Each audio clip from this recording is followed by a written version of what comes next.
Did I just hear you say the C word? Arriving at Retrospect. Retrospect Station. Doors will open on the left.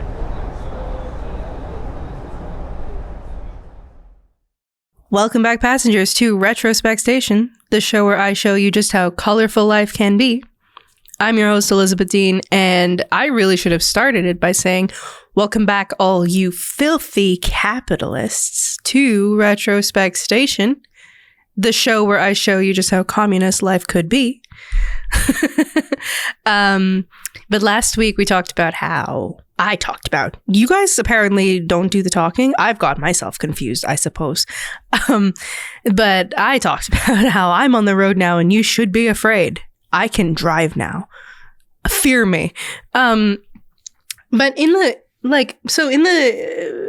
same vein as that, cars are, I'm gonna put this, and I promise you bear with me. This is not going to be some dredging kind of political thing, but it kind of will be. I'm going to try and add some pizzazz to it. Be patient. Bear with me. So in this context, driving is a privilege, but not just for the licensing aspect of it.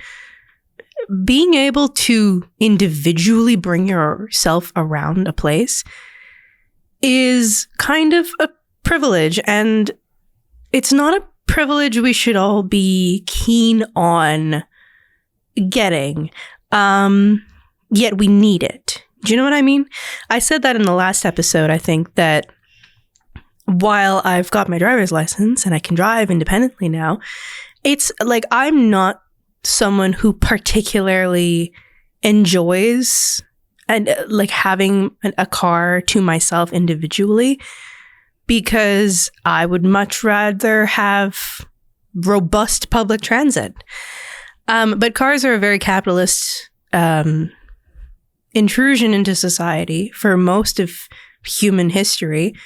The traffic moved around on the roads, but most people walked everywhere because most things had to be within an amount of walking distance of a person, because you couldn't travel faster than horse at that point. So, and not many people had access to horses.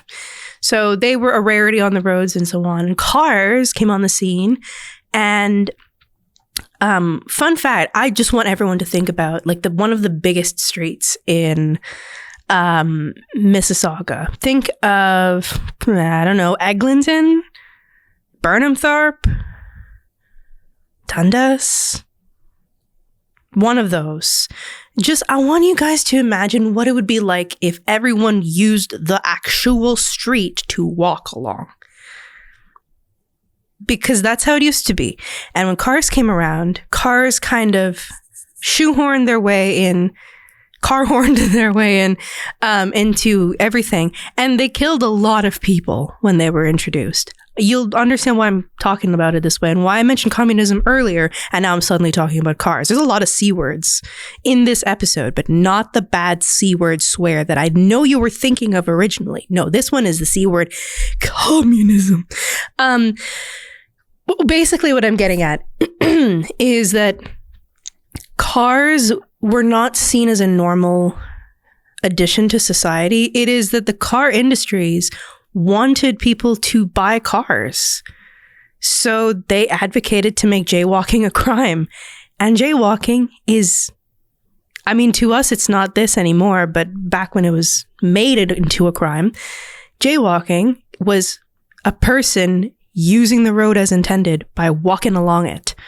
And when they made jaywalking a crime, they essentially pushed everyone off onto the sidewalks so that cars can dominate the roads. This was a capitalist move. When I say that, this was not in the name of progress. This was not in the name of, social good. This was not in the name of any of those things. This was in the name of somebody, a acquiring capital. And I'm being very specific about those words. And this past couple of weeks, I have remarkably altered my vocabulary into saying stuff like that. Instead of saying the wealthy are chasing wealth, the wealthy are chasing resources. They're not. They're not. They're chasing what's called capital. And capital, to the unseasoned person, I was unseasoned. I was salted last 2 weeks, and now I'm seasoned fully with paprika and cumin and coriander and everything else. To the unseasoned person in poli-sci stuff,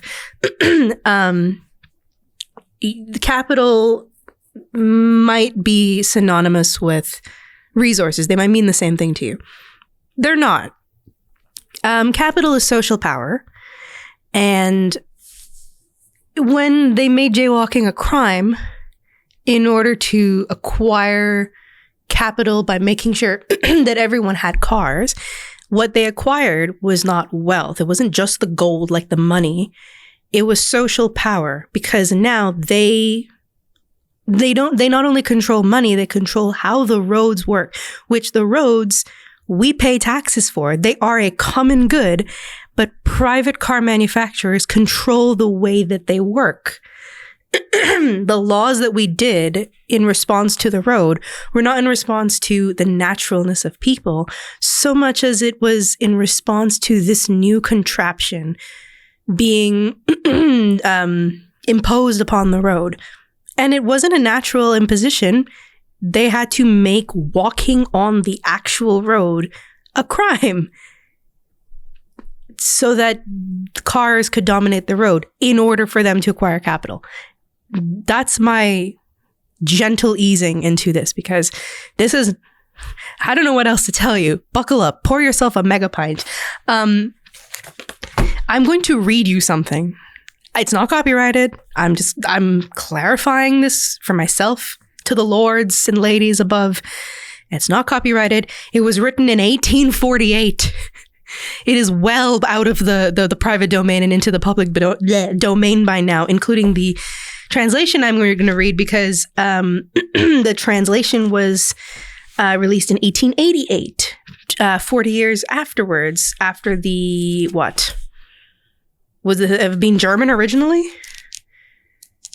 I don't know what they wrote it in originally. Did they originally write it in German? Yeah, they did.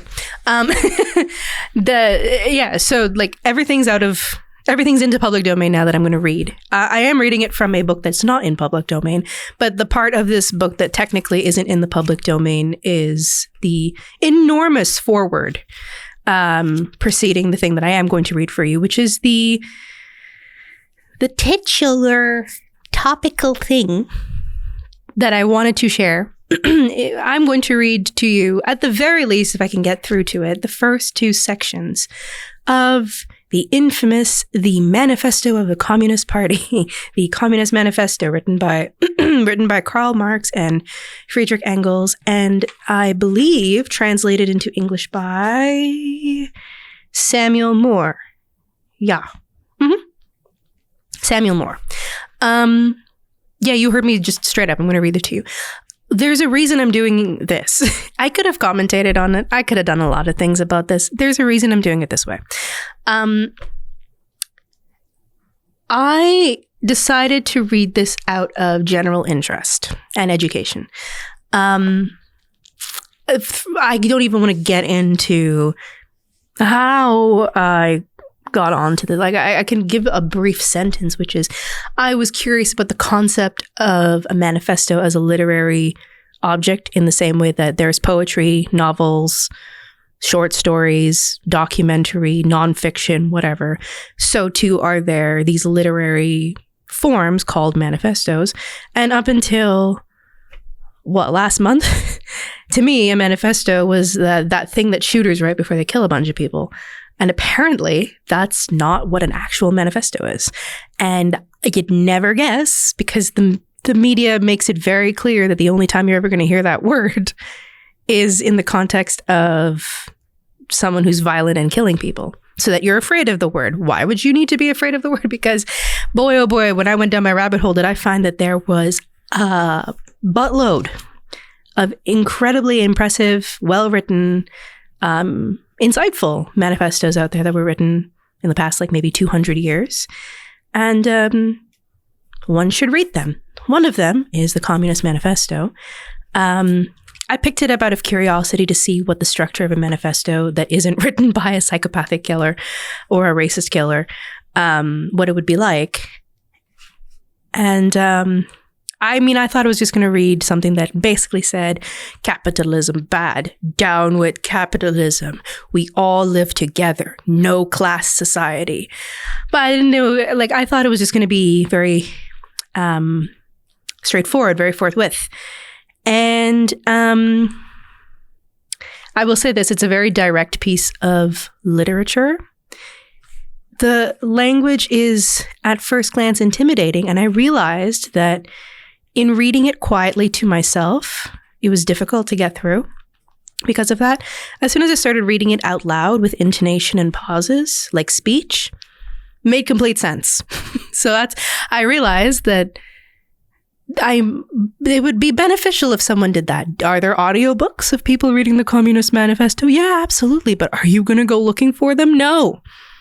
And here's the thing. I spent the last 2 weeks going through this. It doesn't take 2 weeks to read. I just spent 2 weeks getting through it. And I've yet to actually complete it at the very end. I have to read section 3 and 4. But the meat and bones of what I want to share is in section 1 and 2. Because when I got through at least section 1 and 2, the first thing I thought was, how is it we've not studied this in school? How is it this has not been handed to us to meticulously comb through? Like, we went through the Charter of Rights and Freedoms of Canada. We went through the Constitution Act in parts. We went through the American Bill of Rights, which I don't care as much about that. We went through so many different documents, and then this one gets excluded for very obvious reasons, politically, as one could imagine. And here's what I'm going to do. I'm going to read this to you because as I went through it, there were sentences that I read and I literally stopped, put the book down, and had to hold my face and my head for at least 2 solid minutes. Because this was written in 1848. You wouldn't think so. You would think he was it's 2 people. You would think that they were describing today, which is extraordinarily troubling because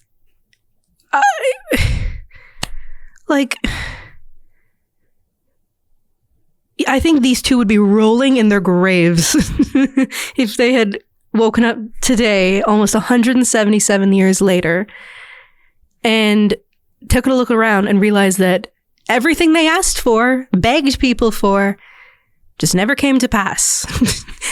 Not only are we still living in what they were describing as being bad, we're avidly supporting it without understanding that we could have a better life.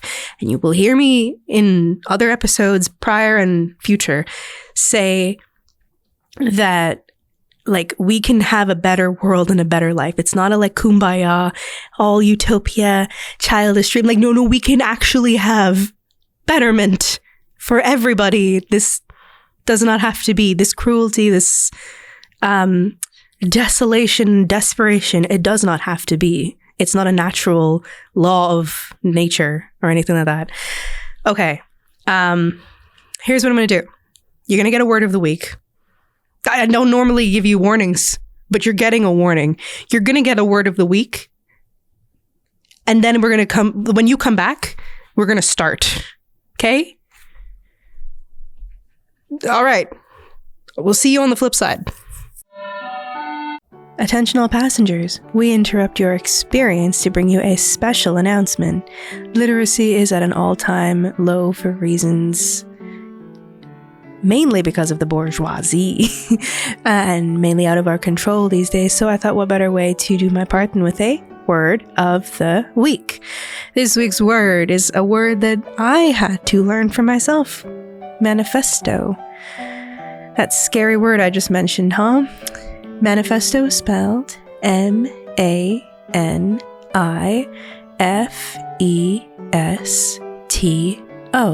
Manifesto. And Merriam-Webster defines it as a written statement declaring publicly the intentions, motives, or views of its issuer, or of its writer, really. And an example sentence of manifesto would be: corporate-controlled and legacy media have framed the manifesto as being a piece of literature written by a dangerous and violent person. But in reality, it's quite an interesting piece of documentation on a variety of different topics, and anyone can write one. And it holds value. Manifesto. And now, back to, not your regularly scheduled programming entirely, but back to your experience. Cool? Good. We've defined what a manifesto is, because apparently it's not just that thing that a shooter writes before they kill a bunch of people. Great. Now that we're on board. I'm going to read you, at the very least, if I can manage it, the first two sections. Okay. This is the Manifesto of the Communist Party. Translated, 1888 by Samuel Moore, originally written by Karl Marx and Frederick Engels. Disclaimer, I know these men were not wholeheartedly all-rounded good men. So to speak, a lion can still eat your child, but if the lion says, hey, you shouldn't have put your child in my enclosure, that's why I ate them, the lion can still be cruel by eating your child, and also right. Like, you still have it out, criticism for the lion, hey, maybe don't eat children. But if the lion tells you, hey, if you put a child in my enclosure and I eat it, it's really your fault, the lion's right. Similarly, they could be bad men in their personal lives and be bad at taking their own advice on a lot of things. It doesn't mean that what they said wasn't right. Or at least holds a lot of weight. Not 100% right. Oh, there was another thing I wanted to preface this right before I started. Oh, I'm going to remember it after the fact, aren't I? Oh, I remember what it was. These guys are describing, what they are describing is the early decades, I was going to say years, but no, the early decades in which capitalism properly took hold of society for the first time. And I say it that way because when these men wrote this, they were not young. They wrote these when they were kind of in their middling ages, meaning they watched capitalism take its hold on society. They remember a time before it, or at very least, their parents remember a time before it. That's notable and important because we live in it now. 177 years later, we live in it now. We're not going to see certain flaws and faults glaring to us because we are inside of it. These guys and their parents, their uncles, aunts, however, their grandparents, their older elders and peers who were older than them knew a time before it and would have been able to relay that to them. So their frame of mind on this is watching the structure of capitalism be built. Because what they describe is even a little slight bit outdated. We're actually in the midst of it, like heavy. So it's good to listen to this because we're not going to see some of the things they see. Okay, 20 minutes in. I apologize, but here we go. The Manifesto of the Communist Party. A specter is haunting Europe, the specter of communism.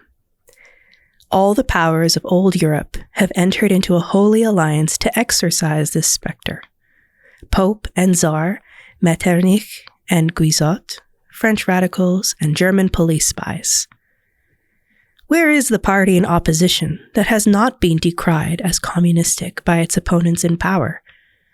Where is the opposition that has not hurled back the branding reproach of communism against the more advanced opposition parties, as well as against its reactionary adversaries? Two things result from this fact. One, communism is already acknowledged by all European powers to be itself a power. Two, it is high time that communists should openly, in the face of the whole world, publish their views, their aims, their tendencies, and meet this nursery tale of the specter of communism with a manifesto of the party itself. To this end, communists of various nationalities have assembled in London and sketched the following manifesto, to be published in the English, French, German, Italian, Flemish, and Danish languages. You're going to hear me commentate throughout this. This is one of those commentaries, quickly.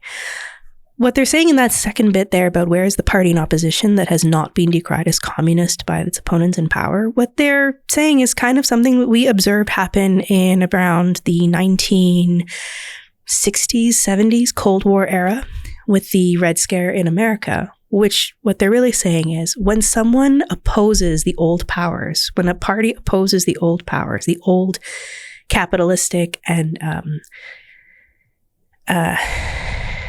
wealthy elite powers, when there's a party that opposes them, has there yet to be a party that it wasn't branded as a communist when it did that? What they're really saying is every single party that has ever tried to oppose the wealthy elite, every one of those parties has been viciously branded as a communist, just wholesale. Kind of pointing out that when you attack the empire just immediately labels you as a communist. Or in today's lingo, people often go, what are you, a socialist? What are you, a communist? And like, maybe. Let's hear what communism is. Part 1.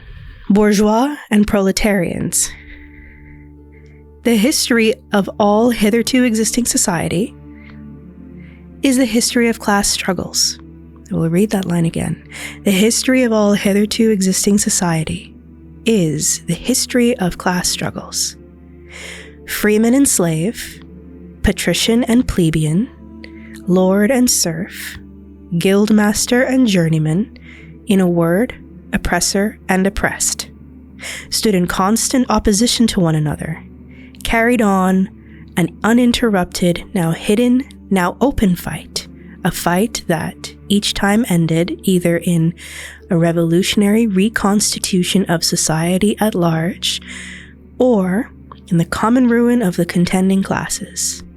It's always been a power struggle, and each time either society gets completely redone and explodes, collapse of civilization, or you destroy the classes fighting one another and whoever is left to rebuild.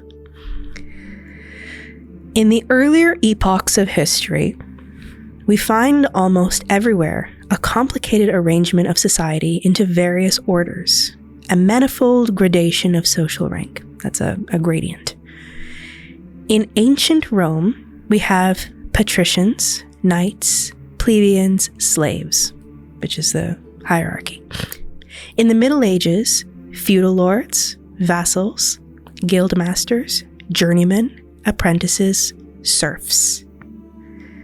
In almost all of these classes, again, subordinate gradations. So classes stacked in a hierarchy, and within the classes, their own hierarchies. The modern bourgeois society. Oh, I should clarify this because I didn't know this until reading this, and I'll just give it to you ahead of time. Bourgeois comes from a word, bourgeois, and it refers to a certain style of living that happened in Germany, where it was like the villas and where a certain upper echelon of people ended up living. So when they're called bourgeois, it's from the word bourgeois.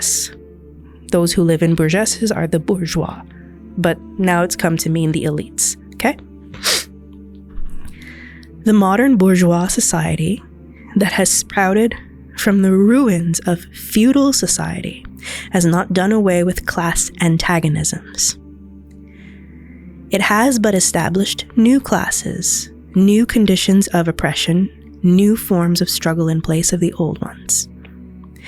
Our epoch, the epoch of the bourgeoisie, that's the collection of bourgeois people.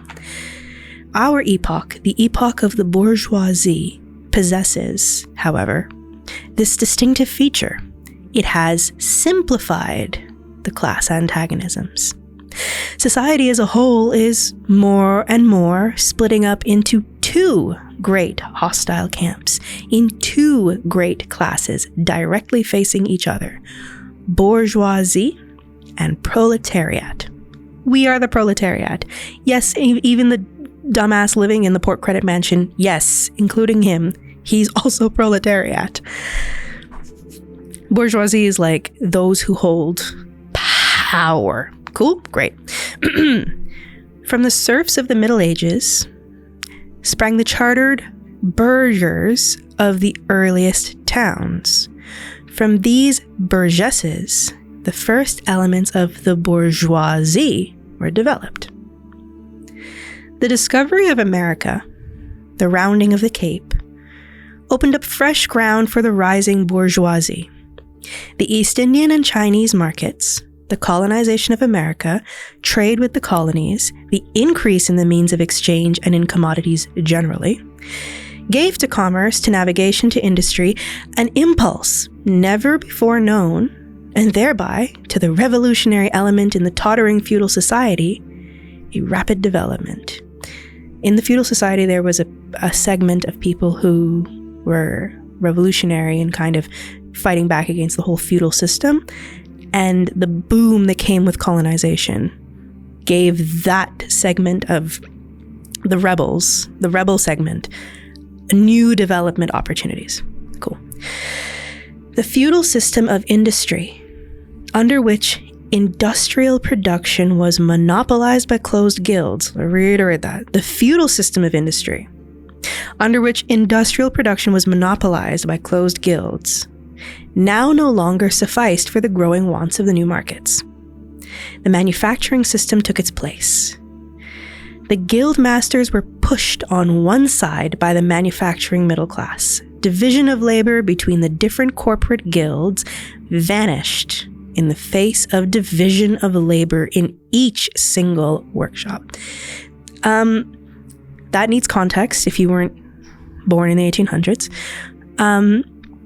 You had different guilds, the blacksmithing guild, the tailoring guilds, and like there were guilds of professionals who all worked on the same trade.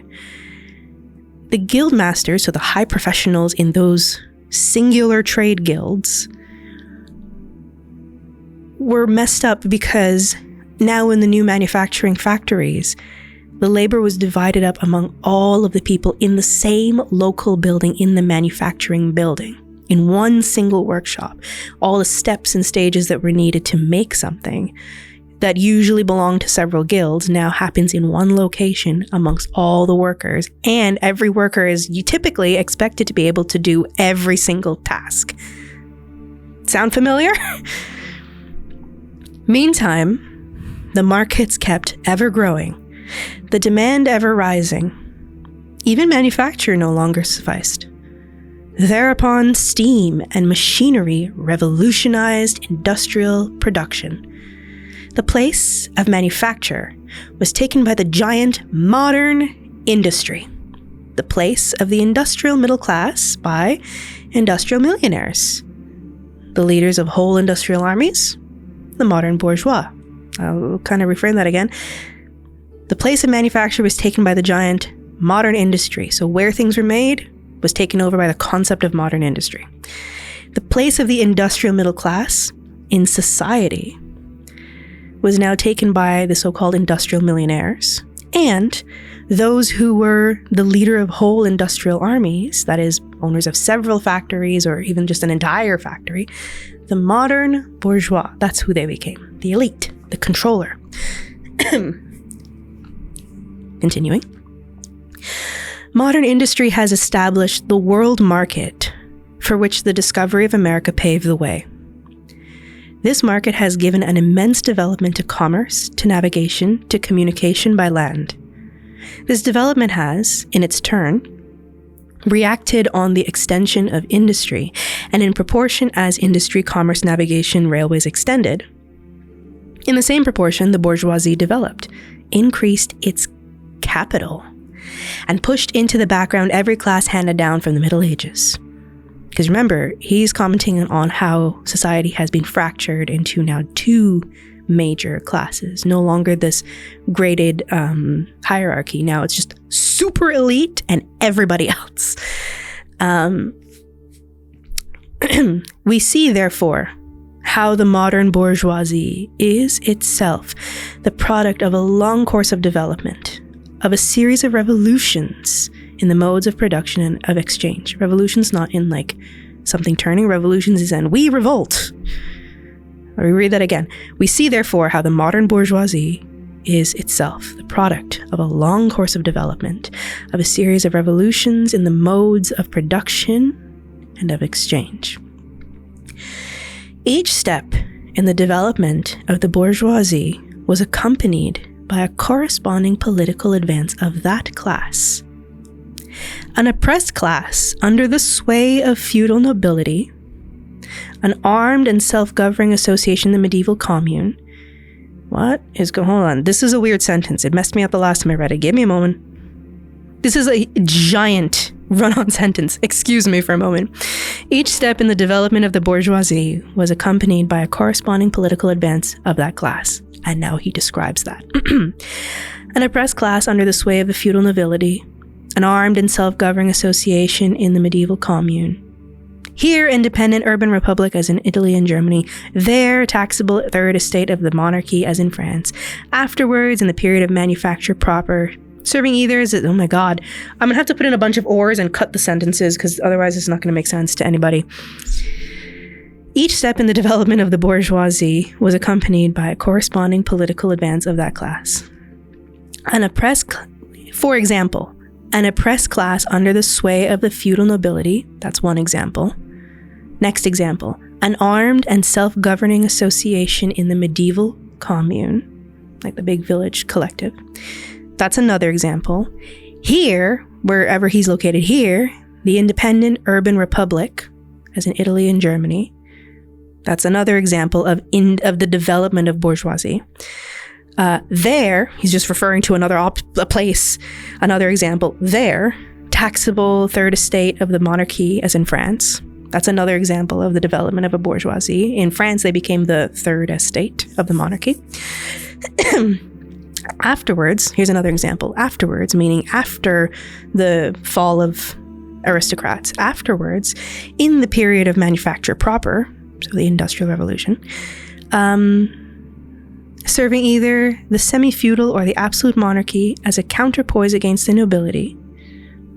What does that mean? It means now in the period of manufacture proper, as another example of how the bourgeoisie developed, they are now serving the function of being this sort of semi-feudal lord type thing, or they're serving the absolute they're serving either the semi-feudal type people or the absolute monarchy type people as this counterbalance against what's considered nobility. They're like the opposing voice against nobility. They themselves are still this higher elite class gaining social power, but they're kind of positioned as a counter voice to the old era of nobility.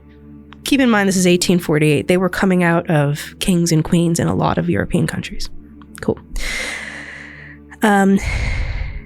And last example, and in fact, cornerstone of the great monarchies in general. They were a functional part of great monarchies keeping their power.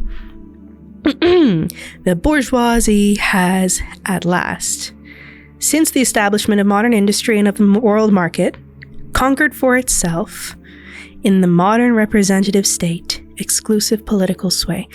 If nothing of the giant run-on sentence that one of them wrote into this manuscript, take away the last half of that sentence, because it describes right now. The bourgeoisie has at last, since the establishment of modern industry and of the world market, conquered for itself, in the modern representative state, exclusive political sway. Once we had modern industry, once we had a world market, the bourgeoisie at last conquered for itself, acquired for itself, exclusive political sway over the representative state. Does that sound familiar? In layman's terms, that is billionaires controlling Congress. That is lobbyists controlling Parliament. That's what he's describing there. This sentence is key.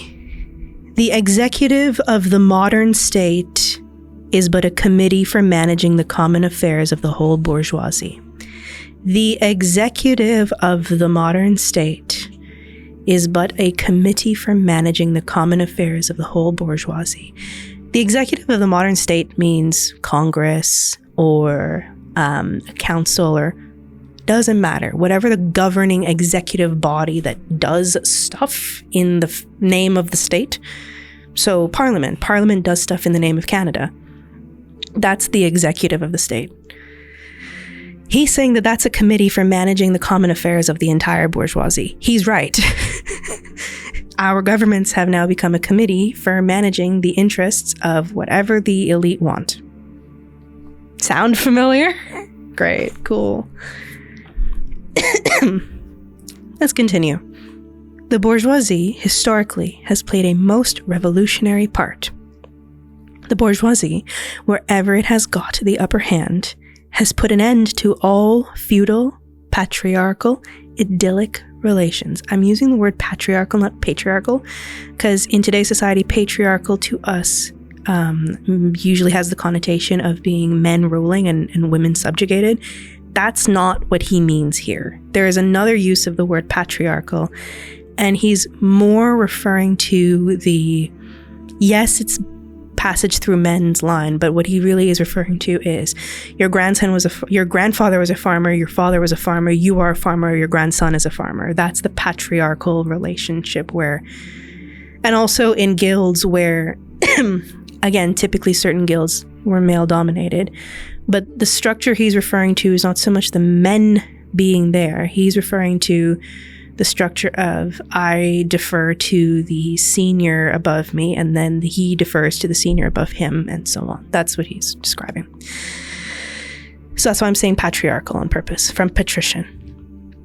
The bourgeoisie, wherever it has gotten its upper hand, has put an end to all feudal, patriarchal, idyllic relations. It has pitilessly torn asunder the motley feudal ties that bound man to his, quote, natural superiors, and has left remaining no other nexus between man and man than naked self-interest, than callous cash payment. Basically, I don't owe something to somebody out of some social relationship anymore, and they don't owe something to me out of some social relationship. The only thing two people could owe to one another is a transaction involving, as he puts it, cash payment. It has drowned the most heavenly ecstasies of religious fervor, of chivalrous enthusiasm, of Philistine sentimentalism, in the icy water of egotistical calculation. Basically, I don't do this for religion. I don't do this for the chivalry of it. I don't do this because I just feel sentimental. I gotta do, or I gotta keep, or I gotta build. It's just pure egotistical calculation now. Transaction, as he puts, as I'm putting it, I'm reframing it, but transaction. It has resolved personal worth. It has resolved personal worth into exchange value. And in place of the numberless indefeasible chartered freedoms, it has set up that single unconscionable freedom, free trade. In one word, for exploitation veiled by religious and political illusions, it has substituted naked, shameless, direct, brutal exploitation. Sound familiar? The bourgeoisie has stripped of its halo every occupation hitherto honored and looked up to with reverent awe. It has converted the physician, the lawyer, the priest, the poet, the man of science into its paid wage laborers. Sound familiar? That bourgeoisie has torn away from the family its sentimental veil and has reduced the family relation to a mere money relation. The bourgeoisie has disclosed how it came to pass that the brutal display of vigor in the Middle Ages, which reactionists so much admire, found its fitting complement in the most slothful indolence. It has been the first to show what man's activity can bring about. I should kind of put that into common speech for a moment. The bourgeoisie has disclosed how it came to pass that the brutal display of vigor in the Middle Ages found its fitting complement in the most slothful indolence. What they're saying is that how do I put it?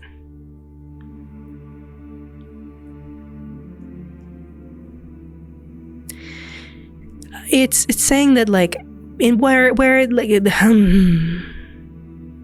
it's disclosing, it's telling us how this came to be accepted, how it came to be so that in the Middle Ages that as he puts it, brutal display of vigor, that action, that doing stuff, has found a fitting partner in like the most lazy, not caring about stuff. And then he follows up with saying, it has been the first to show what man's activity can bring about. It has accomplished wonders far surpassing Egyptian pyramids, Roman aqueducts, and Gothic cathedrals. It has conducted expositions that put in the shade of all former exoduses of nations and crusades. He's saying that essentially this paragraph is saying the bourgeoisie has kind of shown what man can do when pushed to its extreme limit. Look what they've built. Look what they've, as relatives of mine, as peers of mine have said sometimes, look what they've built. All these great big highways, railroads, enormous structures and architectures, and the big cities that they've built, these giant interlacing networks of like, look what they've built. He's not marveling saying it's a good thing. He's just saying, look, they've demonstrated what could be done when human beings are pushed to their limit, so to speak. Like, look, it clearly makes so much. He gets to it. They get to it. It's two people who wrote this. I keep forgetting that. The bourgeoisie cannot exist without constantly revolutionizing the instruments of production and, thereby, the relations of production. And, with them, the whole relations of society. I reread that properly, because this feeds into the next paragraph. The bourgeoisie, that is the elite class, cannot exist without constantly revolutionizing the instruments of production. What that means is, boiled down, the elite cannot exist without constantly reinventing and changing up the tools we use to make stuff and to produce things and how we produce anything. And thereby, in changing that, they change the way that we relate to the things we produce and the way that we relate to each other when making things.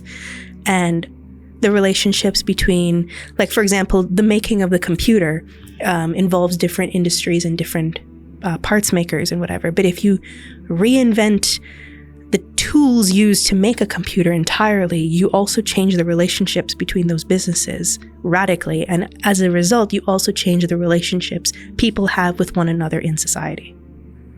That makes sense, right? Conservation of the old modes of production in unaltered form was, on the contrary, the first condition of existence for all earlier industrial classes. Basically, keeping things done the way we had done them was the reason for ever having all of those tiny little subdivided class structures from before. Now we just have two classes. super duper elite and everybody else. Conservation of the old modes of production in unaltered form was, on the contrary, the first condition of existence for all earlier industrial classes. Constant revolutionizing of production, uninterrupted disturbance of all social conditions, everlasting uncertainty and agitation distinguish the bourgeois epoch from all earlier ones. All fixed, fast-frozen relations... all fixed, fast-frozen relations with their train of ancient and venerable prejudices and opinions are swept away. All new-formed ones become antiquated before they can ossify. Basically, all of the old relationships and how we handle one another and think of one another in terms of as a society that makes things is being swept away, and all the newly formed relationships as a result of manufacturing and industry and whatever, they don't last long enough. They're not allowed to last long enough before they can solidly become part of society. All that is solid melts into air. All that is holy is profaned, and man is at last compelled to face with sober senses his real conditions of life and his relations with his kind. The need of a constantly expanding market for its products chases the bourgeoisie over the whole surface of the globe. It must nestle everywhere, settle everywhere, establish connections everywhere. The bourgeoisie has, through its exploitation of the world market, given a cosmopolitan character to production and consumption in every country. To the great chagrin of reactionists, it has drawn from under the feet of industry the national ground on which it stood. That is, they have denationalized industry. Poland, for example, doesn't solely make this thing, and they're good at making this thing. Now, the whole freaking empire all across the world is making everything all at once, all over the place. That's what he's getting at. All old established national industries have been destroyed or are daily being destroyed. They are dislodged by new industries whose introduction becomes a life and death question for all civilized nations. By industries that no longer work up to indigenous raw material, but raw material drawn from the remotest zones. Industries whose products are consumed not only at home, but in every quarter of the globe. He's also making a point here that whereas countries used to we make this thing and we use our wood to do it, or we use surrounding regions' wood to do it. Now he's saying our country makes this thing, but also all the other countries over there make it too, and we all use wood from that third place across the ocean. It's not necessary, but that's the structure that was made, the destabilization of the social network of people. That's what he's pointing out. In place of the old wants, satisfied by the productions of the country, we find new wants, requiring for their satisfaction the products of distant lands and climates. In place of the old local and national seclusion and self-sufficiency, we have intercourse in every direction, universal interdependence of nations. And as in material, so also in intellectual production. The intellectual creations of individual nations become common property. So he's also talking about the blueprint, the architecture. That also becomes common property. He is essentially describing empires, because this is the era where the British were all over the world, the French were all over the world, the Spanish were all over the world, the Portuguese were all over the world, and so on. He's looking at that era. He's from that era, and that's what he's observing. I should pick up that sentence from prior. The intellectual creations of individual nations become common property. National one-sidedness and narrow-mindedness become more and more impossible, And from the numerous national and local literatures, there arises a world literature. It's not a bad thing what he's trying to point out here. You'd think hearing the word narrow-mindedness is a bad thing, but in this context, it's a good thing. What he's trying to say is that individual national perspectives of things, like the German perspective on something, the French perspective on something, hey, it could have been, but it wasn't at the time, the Senegalese, for example, perspective on something, the Hawaiian perspective on something, those things have sort of diffused out. Now there's just a general world literature, the accepted standard across the world for everybody all at once. And there's no nuance there, because if everyone must believe and understand the same thing, as a society, how do we change? How do we shape things, right? The bourgeoisie, by the rapid improvement of all instruments of production, by the immensely facilitated means of communication, draws all, even the most barbarian nations, into civilization. Bear with me, this is not actually a bad thing he's pointing out. He's not trying to be cruel. Bear with the vocabulary here. The cheap prices of its commodities are the heavy artillery with which it batters down all Chinese walls, with which it forces, quote, the barbarians, intensely obstinate hatred of foreigners to capitulate. It compels all nations on pain of extinction to accept the bourgeois mode of production. It compels them to introduce what it calls civilization into their midst, that is, to become bourgeois themselves. In one world, it creates a world after its own image. He's pointed out something critical. Oh, something on the other side over there went boom. He's pointed out something critical. Yes, the vocabulary he used sounds painful in today's era. Bear with me, bear with them.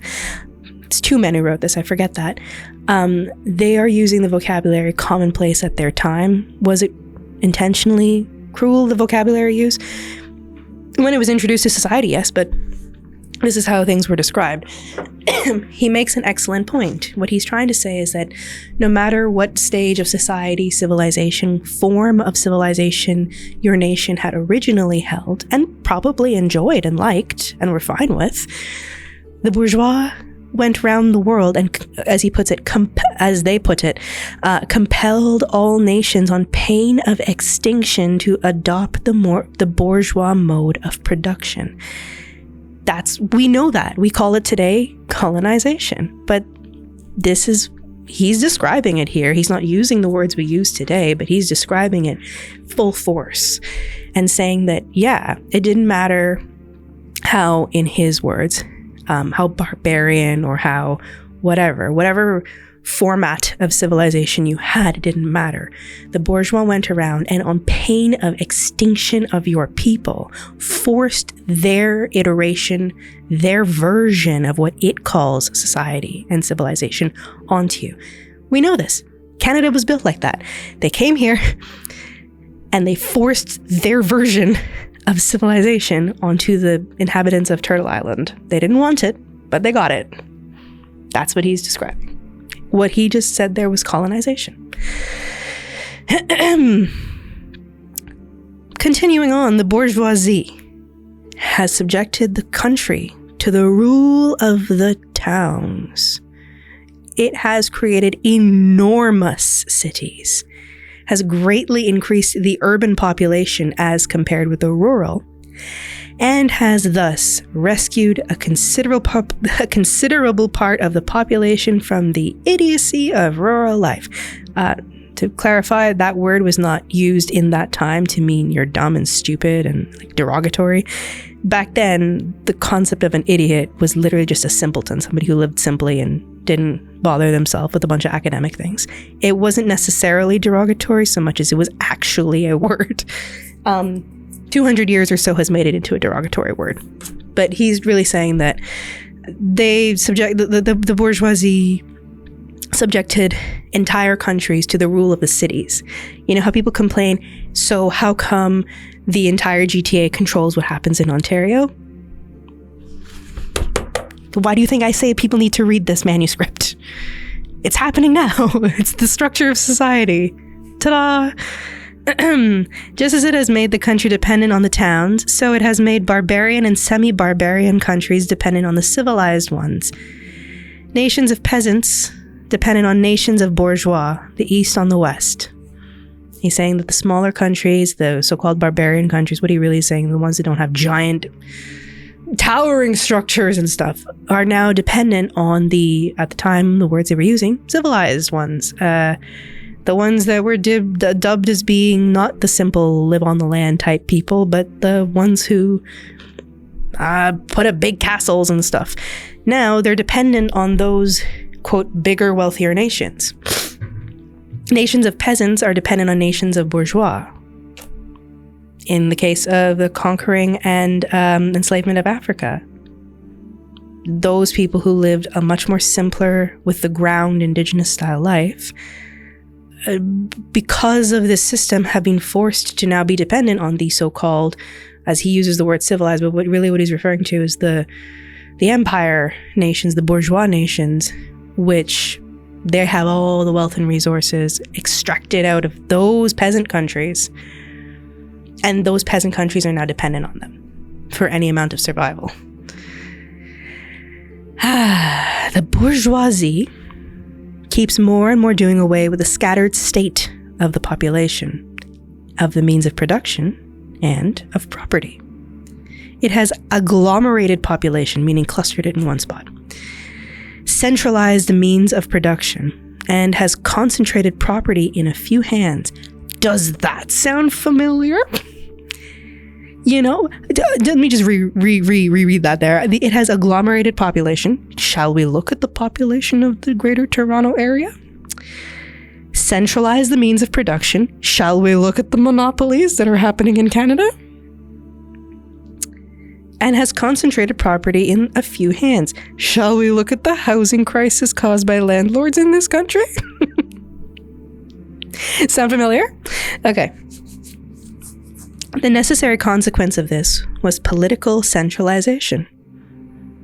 So if you centralize all these things, well, surely all the power must be politically centralized as well. You can't have divisions. Okay, I'll read that again. The necessary consequence of this was political centralization. Independent, or but loosely connected provinces with separate interests, laws, governments, and systems of taxation became lumped together into one nation, with one government, one code of laws, one national class interest, one frontier, and one customs tariff. Excuse me. Keep in mind, this is 1848. He's describing the British Empire. I don't know what else to tell you. He's describing the British Empire. Because the British Empire set this state down that all of these different provinces and nations that were all separate, had their own stuff going, became lumped together into one nation with one government. British ruled their empire. Their laws, their class interests, their political, social, financial interests, their borders, their customs and tariffs and everything. It was one set of codex. That was it. It was instated across the whole empire. And it was centralized in their government in Britain. That's what he's describing. Amidst other empires, of course. The bourgeoisie, during its rule of scarce 100 years, has created more massive and more colossal productive forces than have all preceding generations together. Subjection of nature's forces to man, machinery, application of... what? Oh, sorry. Subjection of nature's forces to man, that is subjugating nature. Machinery, application of chemistry to industry and agriculture, steam navigation, railways, electric telegraphs, clearing of whole continents for cultivation, canalization of rivers, whole populations conjured out of the ground. What earlier century had even a presentiment that such productive forces slumbered in the lap of social labor? You know? We see then the means of production and of exchange, on whose foundation the bourgeoisie built itself up, were generated in feudal society. At a certain stage in the development of these means in production and of exchange, the conditions under which feudal society produced and exchanged, the feudal organization of agriculture and manufacturing industry, in one word, the feudal relations of property, became no longer compatible with the already developed productive forces. They became so many fetters, they had to be burst asunder. They were burst asunder. It's a lot. He's saying that the way that feudal society did production and exchange, with the rate that the bourgeoisie class, the rebel class, was building itself up independently, away from the feudal society, building new forms of production and exchange, factory, manufacturing, all of that. Feudal society's regular relationships of property and exchange and commerce became a set of handcuffs on society's evolution. I'm not saying it's a good evolution. He's not either, but that change that was happening, feudal society was holding back that change. And so that concept of how society and property and class worked had to be ripped apart. And it was ripped apart. Into their place stepped free competition, accompanied by a social and political constitution adapted to it, and by the economical and political sway of the bourgeois class. That's a really key sentence. One more time. Into their place, into the feudal set of societies stuff, into their place stepped free competition, accompanied by a social and political constitution adapted to it, and by the economical and political sway of the bourgeois class, as in our laws were rewritten in order to accommodate this. A similar movement is going on before our eyes. Modern bourgeois society, with its relations of production, of exchange, and of property, a society that has conjured up such gigantic means of production and of exchange, is like the sorcerer who is no longer able to control the powers of the netherworld whom he has called up by his spells. For many a decade past, the history of industry and commerce is but the history of the revolt of modern productive forces against modern conditions of production, against the property relations that are the conditions for the existence of the bourgeoisie and of its rule. So in the past decades of his growing up and observing stuff, what we've been seeing about industry and commerce is just a history of the people who produce things fighting back against the way that these things are produced, against the relationships that exist against the bourgeoisie and of the bourgeoisie's rule over people. It is enough to mention the commercial crises that by their periodical return put on its trial, each time more threateningly, the existence of the entire bourgeois society. He's saying that it's notable to mention the crisis things that happen commercially, because when these crises happen every so often, they, with more and more menace each time it happens, they put on trial the existence of this entire elite society. We're in the midst of that right now, right? As things are becoming even more pinched, as we're revolutionizing a little bit more, so too is the aggression that we are facing down the elite society. It's angrier and more, we are more loudly questioning the existence of these elites, even more so than the last time that this happened. So, in these crises, a great part not only of the existing products, but also of the previously created productive forces are periodically destroyed. People riot and strike. They destroy the products they're creating to cause a mess to the owner class. They also break apart the factories. They burn them down. That's what they're saying.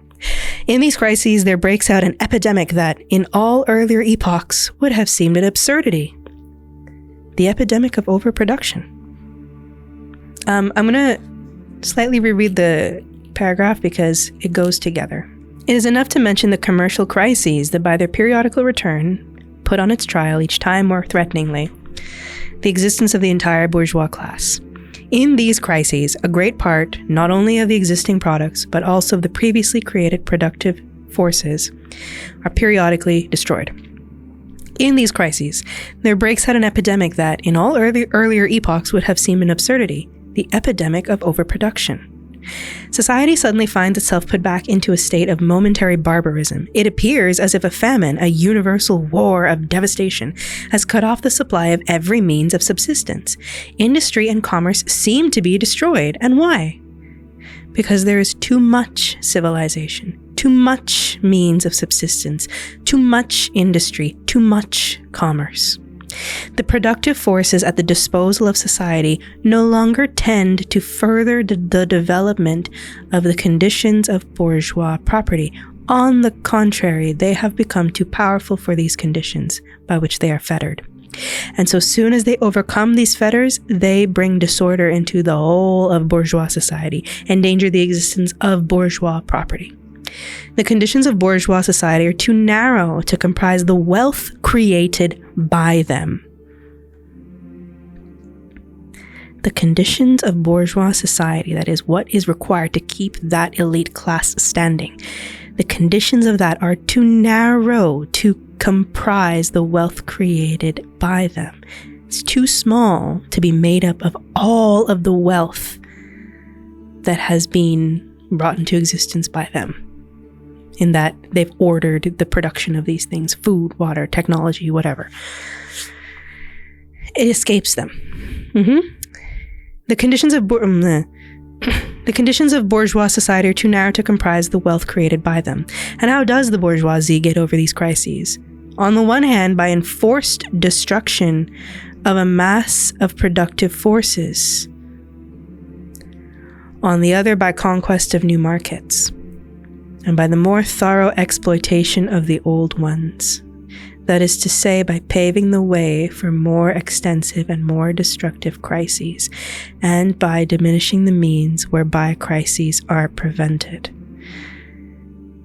The crises that they're talking about is the collapse of commerce because too much stuff is being produced, and the crises, yeah, that is what it is, isn't it? Yeah.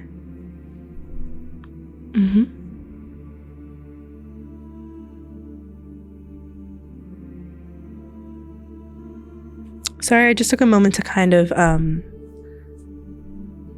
what's the word I'm looking for? Reflect on that piece there.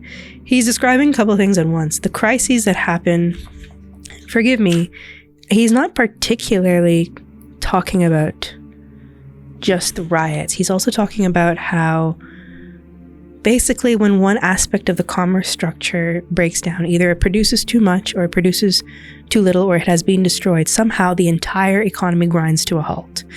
And he's saying it's because there's too much civilization, too much interconnectedness, not in a human way, but in a commercial way, where there's too much of, like, the wood is coming from this place going to this country, and then there's too much of this network happening instead of a bit more self-reliance. And what he's describing there is that when that happens, the things that produce, the structures that produce, and when I say produce, I mean produce technology, produce woodworking, shoes, what have you, all sorts of stuff.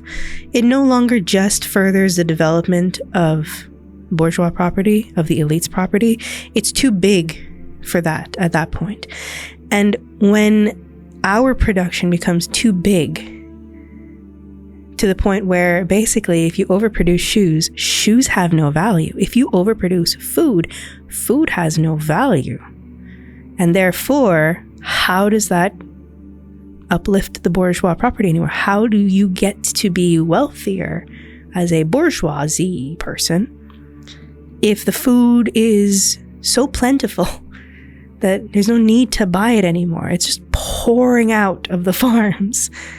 And so, how does the bourgeoisie get over these crises? On one hand, by enforced destruction of a mass of productive forces, mass layoffs, as we know them today, or at times, destruction of the things that were produced. I'll give you the most painful example that's etched into my memory. Too much milk produced during the COVID-19 quarantine. And instead of giving it away for rock bottom prices, or worse, just free, they dumped it down the drain. That's a good example. That's an excellent example. And we notice it all the time, rather than let this thing lose its commercial value and thereby threaten the structure of the elite society. Because if this thing is so overproduced, what do we need this hierarchical structure anymore? We can just make for each other.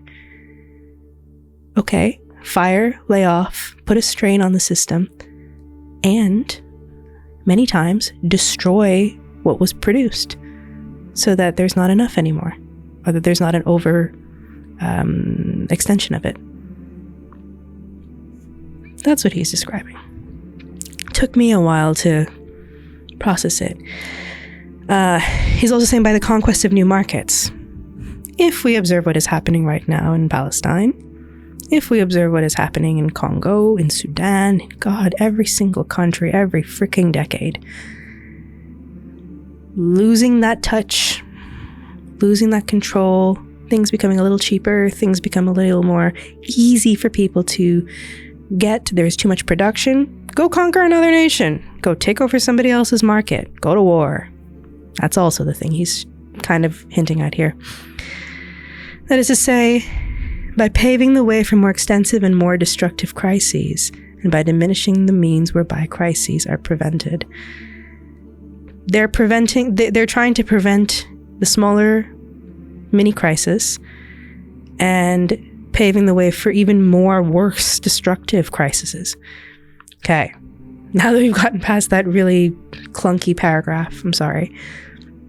The weapons with which the bourgeoisie felled feudalism to the ground are now turned against the bourgeoisie itself.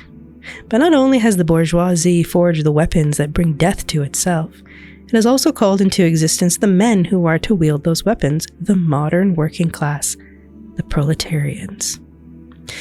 In proportion as the bourgeoisie, that is capital, is developed, in the same proportion is the proletariat, us, the modern working class. I added the us, sorry. In proportion as the bourgeoisie, that is capital, is developed, in the same proportion is the proletariat, the modern working class, developed. A class of laborers who live only so long as they find work, and who find work only so long as their labor increases capital. That one is the most important line I think you will ever take away out of this entire thing. If you didn't think that this is what's happening now and that we need to start critiquing what the hell we are living under, or didn't really have a good framework, this was the sentence I had to stop for 2 minutes and just hold on to it for a moment. In proportion as the bourgeoisie, that is capital, is developed, in the same proportion is the proletariat, the modern working class, developed. A class of laborers who live only so long as they find work, and who find work only so long as their labor increases capital.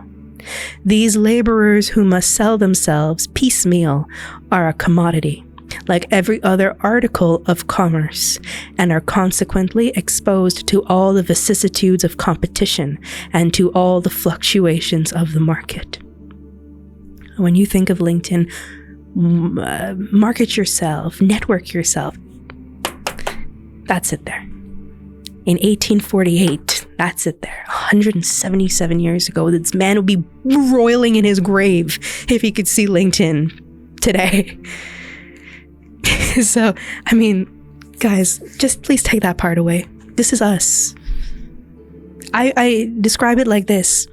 I'm interjecting more things. You're here for the ride. So, sorry. I describe this as a class of laborers who live only so long as they find work, and who find work so long as their labor increases capital. These laborers who must sell themselves piecemeal are a commodity, like every other article of commerce, and are consequently exposed to all the vicissitudes of competition and to all the fluctuations of the market. Some of us in this society have a hatchet hanging over our heads, and others in this society do not. How to tell if you are bourgeois or proletarian, that is elite or otherwise, is the hatchet over your head or not? And I'm not talking about is the hatchet right over your head. Because there are people who are unhoused, on the last meal, on the last crumb of water, on the last leg of life, and that hatchet is razor thin right over their head. I'm not talking about that. I'm talking that even if the hatchet is so far up above your head you can't see it, is it still there or not? Because if you are the elite, there is no hatchet that hangs over your head ever. You can stop working today, now, and your entire family couldn't even have to lift a finger for a millennium. And there's not a hatchet over your head that you ever have to dread. That means you are the elite. We call them billionaires. It's not just the billionaires. Anyone who does not have that hatchet hanging over their head, the hatchet is this: who live only so long as they find work, and who find work only so long as their labor increases capital. That's the hatchet. Because when we work and people chase wealth, we have all of this like online hustle culture. There's the maximize your potential, your gain, your profits, whatever. All that crap you see online on YouTube, whatever. Doing all of that doesn't remove the hatchet over your head. If one day you can afford a Lamborghini and a mansion in Beverly Hills, that doesn't mean the hatchet's not there. Because if your house burns down, where you go? If the bank suddenly forecloses your money, what do? Like, when I say foreclose, like shuts down your money, like they did with the trucker convoy. When I say is the hatchet above your head, it doesn't matter how far up the hatchet is. When you make a whole heap of money and you become super rich, like the Port Credit Mansion people, like the Burlington Estate people, some of them, the point still is, anytime you make money, you just push the hatchet farther and farther up above your head. You're running from it by pushing more space between you and the hatchet. If you lose money, the hatchet's closer. If you gain money, the hatchet is farther. But if the hatchet is still above your head, and even if you put so much distance between you and that hatchet that by the time you die it still won't hit you, it will come for your child. It will come for your brother. It will come for your neighbor. If the hatchet still hangs above you and your community members, you are a proletarian. That is really, really key. So all this chasing wealth, whatever, it is temporary, my friends. The hatchet is still there and it is still coming. And it still wants your blood. And if it doesn't get your blood, it will get your sister's blood, your brother's blood, your grandchild's blood, the neighbor's blood, somebody's. Might not even get yours. It might get the Palestinians' blood or the Sudanese blood or the Congolese blood. Somebody's blood has to be on the hatchet. It's coming. The goal is not to put distance between you and the hatchet. The goal is to remove the freaking hatchet. For everybody. Cool? This is the most important part, I'd say, of this entire manuscript. This was the part that had me sitting for 2, 3, 5 minutes just processing. All right. I will continue. Owing to the extensive use of machinery and to division of labor, the work of the proletarians has lost all individual character, and consequently, all charm for the workman. He becomes an appendage of the machine, and it is only the most simple, most monotonous, and most easily acquired knack that is required of him. Flipping burgers, pressing a button, wiggling your mouse in the Teams meeting, so on. Hence, the cost of production of a workman is restricted almost entirely to the means of subsistence that he requires for his maintenance and for the propagation of his race. Not races in black, white, whatever, races in his group of people, his demographic. That part's important. Owing to the extensive use of machinery and to division of labor, the work of the proletarians has lost all individual character and consequently all charm for the workman. He becomes an appendage of the machine and is only the most simple, most monotonous, and most easily acquired knack that is required of him. Hence, the cost of production of a workman is restricted almost entirely to the means of Hence, the cost of production of a workman is restricted almost entirely to the means of subsistence that he requires for his maintenance and for the propagation of his race. But the price of a commodity, and therefore also of labor, is equal to its cost of production. In proportion, therefore, as the repulsiveness of the work increases, the wage decreases. Nay, more, in proportion as the use of machinery and division of labor increases, in the same proportion the burden of toil also increases. Whether by prolongation of the working hours, by increase of the work exacted in a given time, or by increased speed of the machinery, etc. What he's saying is something we've all observed. We are commodities. And the introduction of all this machinery, industry, whatever, did not actually make our lives better. It made us even less valuable. Meaning that if our jobs require machinery, some sort of industry in that way, and division of labor, meaning like you split it up, you're not a professional or whatever, then so too your toil increases, that you must toil. Even though you have all these machineries, now you're expected to toil because, well, like you have all those machines to make your work more possible. So why are you sitting back and being lazy? If you can lean, you can clean, right? Cool. It also means that you're expected to complete more work in the same amount of time, as we observe with those horrible bureaucratic office jobs. The moment somebody introduces, it's happening now, the moment somebody introduces this new AI tool, you're expected to do 2 days worth of work in 3 hours. Just use AI to do it. Like, we're getting to that in such an accelerated way. Modern industry has converted the little workshop of the patriarchal master into the great factory of the industrial capitalist. Masses of laborers crowded into the factory are organized like soldiers.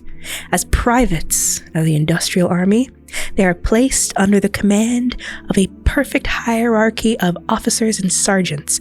Not only are they slaves of the bourgeois class and of the bourgeois state, they are daily and hourly enslaved by the machine, by the overlooker, and above all, by the individual bourgeois manufacturer himself. I think that's pretty self-explanatory. The more openly this despotism proclaims gain to be its end and aim, the more petty, the more hateful, and the more embittering it is. The less the skill and exertion of strength implied in manual labor. In other words, the more modern industry becomes developed, the more is the labor of men superseded of that by that of women. Bear with them here. Their society was sexist. I'm not going to deny that. But the thing they're pointing out is actually really important. It's not that women shouldn't ever work because women are feeble. It's women never had to work. Now they all work. What do you mean? And before you guys go, well, women didn't have the right to hold jobs until World War I. That's not true. It was that the pretty white women didn't have to hold jobs until World War I. The nice little housewives weren't allowed to.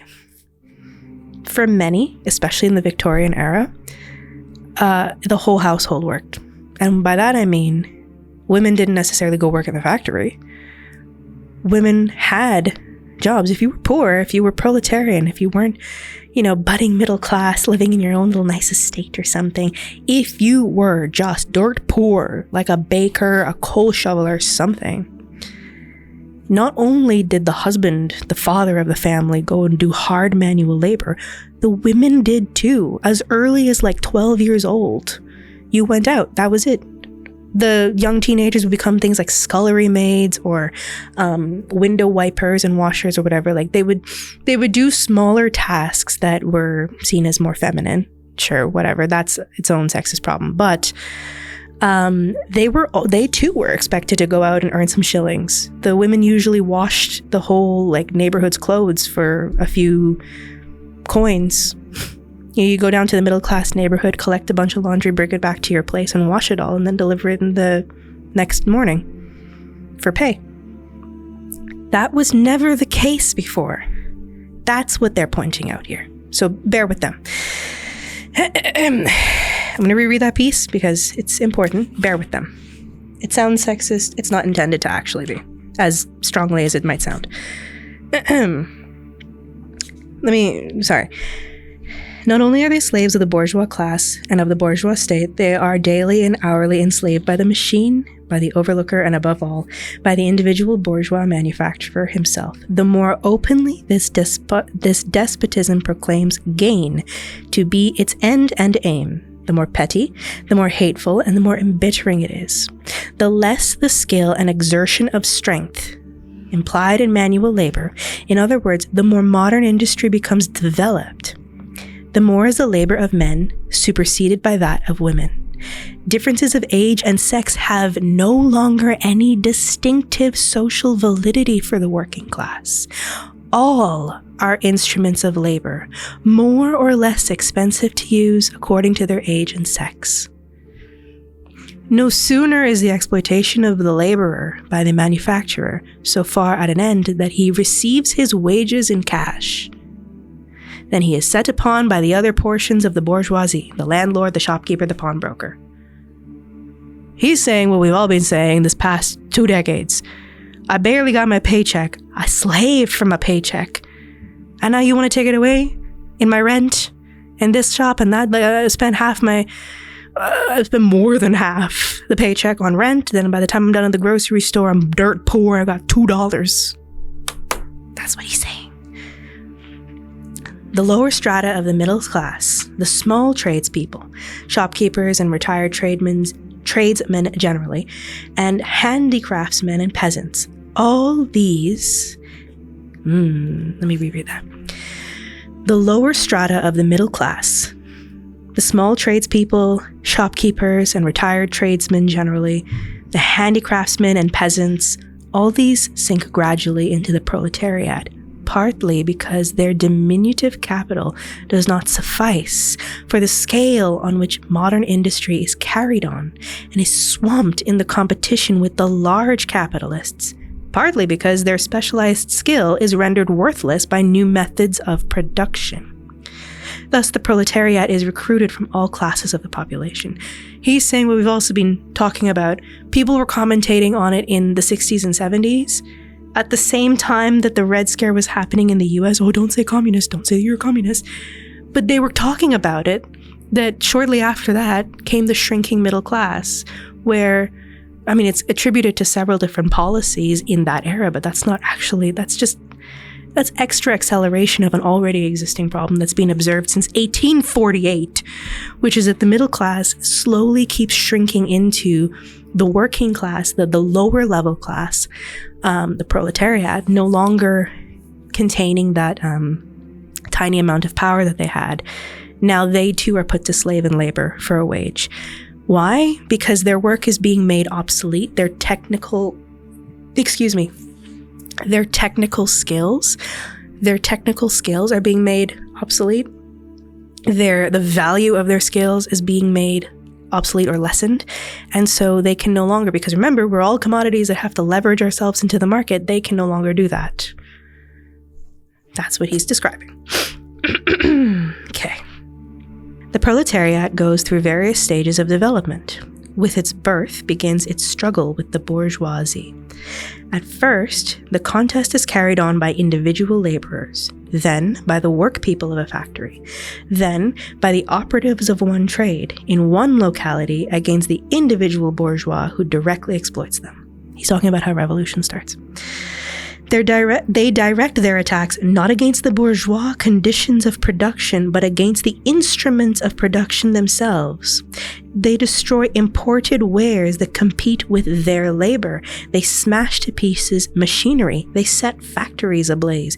They seek to restore by force the vanished status of the workman of the Middle Ages. At this stage, the laborers still form an incoherent mass scattered over their whole country and broken up by their mutual competition. If anywhere they unite to form more compact bodies, this is not yet the consequence of their own active union, but of the union of the bourgeoisie, which class, in order to attain its own political ends, is compelled to set the whole proletariat in motion, and is moreover yet for a time able to do so. At this stage, therefore, the proletarians do not fight their enemies, but the enemies of their enemies, the remnants of absolute monarchy, the landowners, the non-industrial bourgeois, the petty bourgeoisie. Thus, the whole historical movement is concentrated in the hands of the bourgeoisie. Every victory so obtained is a victory for the bourgeoisie. That was a really big mouthful. He's saying pick whichever you want to pick, Karl Marx or Frederick Engels. He's saying when this nonsense starts, when the revolution, the riots, I shouldn't call it nonsense, but you know what I mean. When the revolution, the riots, the burnings start individually, and it's kind of disorganized, this is usually, and anytime you see them kind of band together, it's not because they've separately decided to band together, the proletarians. It's because the bourgeoisie, the elites, have stepped in and banded certain people together against a common enemy. The bourgeoisie's enemy, the monarchies. How do I mean? And it's still happening today, if we're careful to look for it. When they see this unrest, they tell them, hey, guys, the cause of all this, the thing that we really have to fight, is the monarchies. They're the cause of all sources of this issue. Fight them. And then the proletarians do. They go to war with them, they go fighting up with them and everything. And who wins? La bourgeoisie. The proletarians don't win because they didn't destroy the power structure that keeps them underfoot. They destroyed the power structure that directly threatens, not even directly threatens, that is a pain in the side of the elite class. The old monarchies, the old hangers-on to the old ways of control and society. Where is that happening today in our society? Well, we call the billionaires them the bourgeoisie, whatever. But whenever there's a problem, whenever we start fighting up, we're often told who the enemy to look at really is. And usually we're directed at, oh my gosh, here's a really good example that recently happened. There was the No Kings protest that happened in the USA. And for love of semantics, I mean, what they were really trying to say is they're anti-authoritarianism. They don't want a tyrannical dominant leader. Subsequently, there was a support No Kings protest that happened in Canada, and one of the remarks I kept seeing was, oh, doesn't Canada have a king technically? So what, are you also against that king?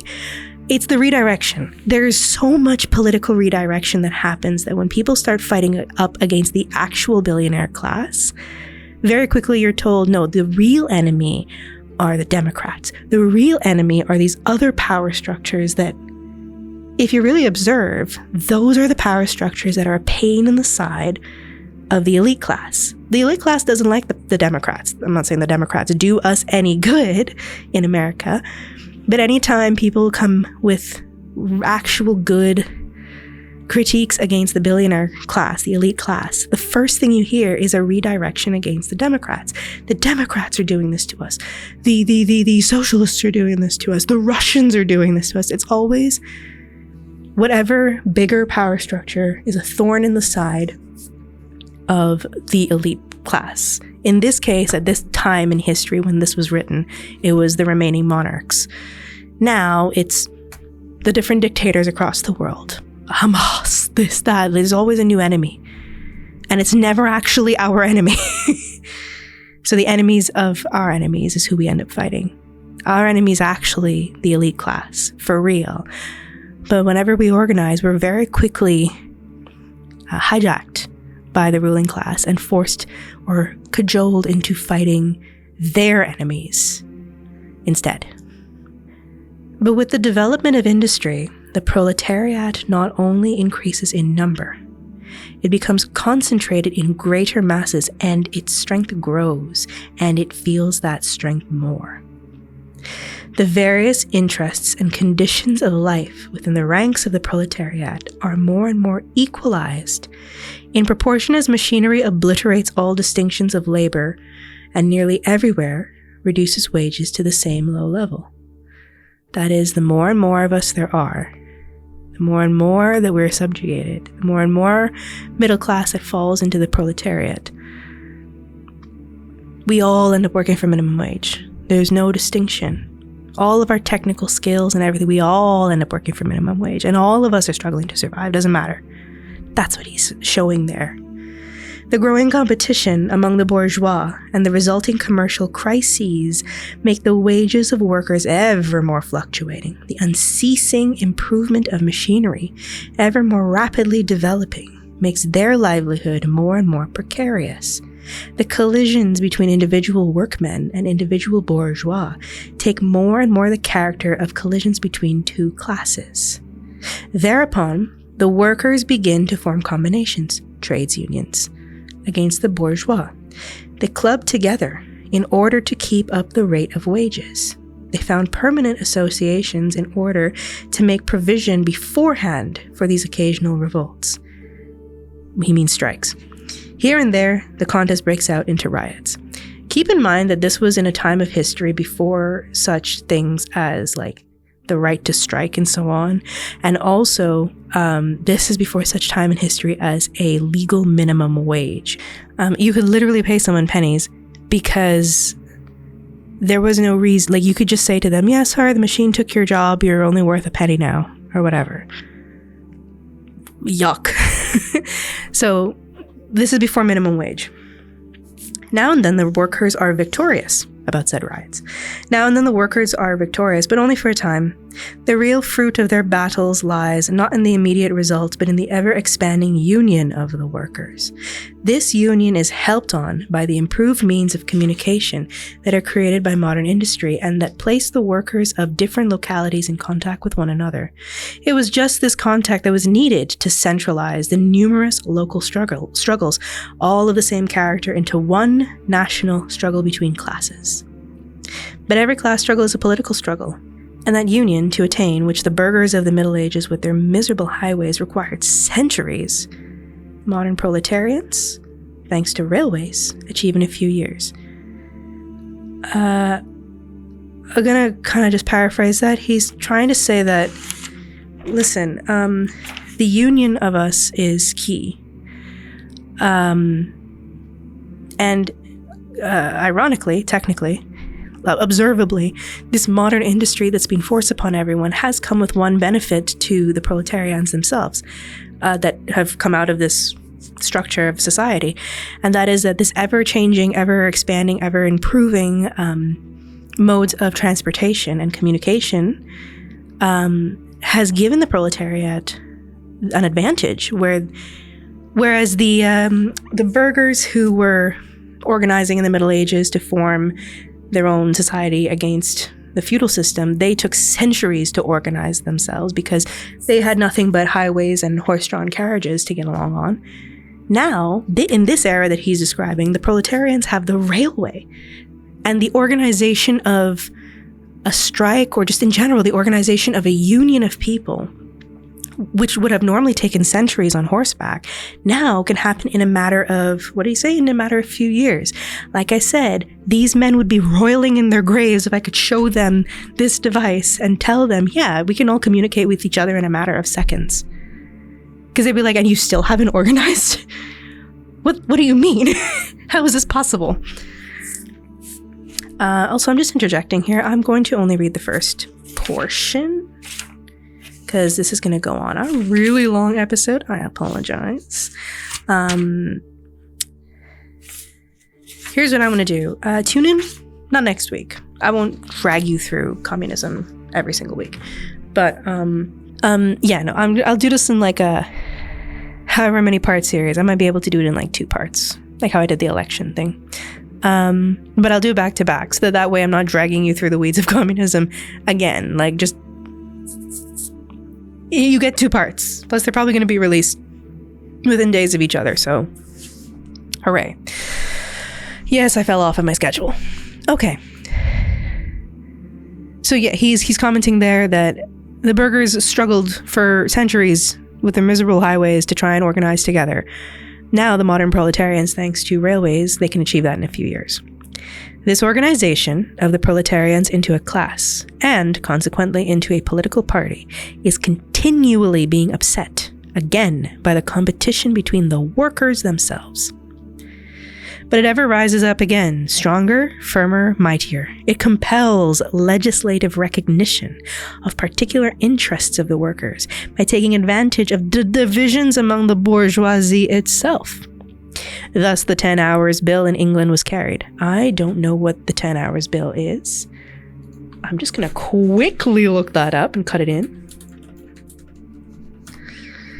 The 10 Hours Bill, also known as officially known as the Factories Act of 1847, I'm just reading Wikipedia here, was an act of the Parliament of the United Kingdom which restricted the working hours of women and young persons from 13 to 18 in textile mills to 10 hours per day.